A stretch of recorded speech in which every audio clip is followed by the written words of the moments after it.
අයිබෝවන් මේ අර සාගර කාර්ය වසම්ව මේ අත්තරංගුවට අරගෙන තියෙන ඔයගොල්ලෝ දන්නවා ඇති විශේෂයෙන්ම එයාව අත්තරංගුවට අරගෙන තියෙන්නේ පහුගිය දිනක පොලිස්පතිතුමාට මරණ තර්ජන එල්ල කරන ආකාරයට මේ ප්‍රකාශයක් කරා යම් මාධ්‍ය සාකච්ඡාවකදී ඉතින් ඒකට අදාළව තමයි ඔහු අත්තරංගුවට අරගෙන තියෙන්නේ මේ කාරණේදී අපි දකින්න ඕන දේ තමයි මේ සාගරලගේ නාමල්ලගේ දේශපාලන භාවිතාව මොන වගේද කියන එක විටින් විට ඒගොල්ලෝ මේ ප්‍රකාශ මගින් ඔප්පු කරනවා විශේෂයෙන්ම බලයක් නැති වෙලාවක පවා ඒගොල්ලෝගේ ප්‍රකාශ තුල තියෙන්නේ ඒගොල්ලෝ බලයේ ඉන්න කාලේ දේශපාලන භාවිතාව කොහොමද කොතනද තිබුණේ කියන එක තමයි මේක ඇතුලෙන් අපිට ඉස්මතු වෙලා පේන්නේ විශේෂයෙන්ම නේද මර දේශපාලනයක් ඒගොල්ලෝගේ මේ භාවිතාව ඒ නිසා මම හිතන්නේ අධිකරණයට යොමු කරායින් පස්සේ ඔහුට අප ලැබෙයි. නමුත් ඉතින් නීතිය ක්‍රියාත්මක වෙන්නේ එහෙමනේ නේද?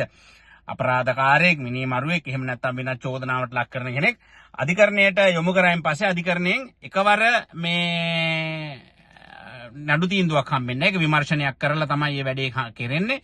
ඉතින් එතකොට ඒකට අදාළ වැප්ප හම්බ වෙයි. නමුත් රටේ නීතිය සාකරලට අනිවාර්යයෙන්ම ක්‍රියාත්මකයි. ඒ කාලේ වගේ මේවයින් බැහැර වෙලා මේ නිදොස් කොට නිදහස් වෙන්න ඒගොල්ලන්ට ඉඩ කඩ හිමි වෙන්නේ නැහැ. මොකද රටේ නීතිය අද සියලු දෙනාට සමානව ක්‍රියාත්මක වෙනවා.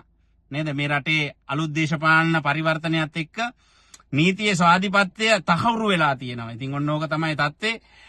මේකේ අපිට කියන්න තියෙන කාර්යය තමයි රටේ ජනතාවට මේ භාවිතාව කොතනද තියෙන්නේ මේ නැවතවතාවක් බලය ඉල්ලන්නේ මොකටද මේ අය කියන එක පිළිබඳව යම් නේද යම් 탁සේරුවකට ඕගොල්ලෝ එන්න මං කියන්නේ මීට කලින් නේද වෙන මොන හරි මතවල ඉන්න පුළුවන්.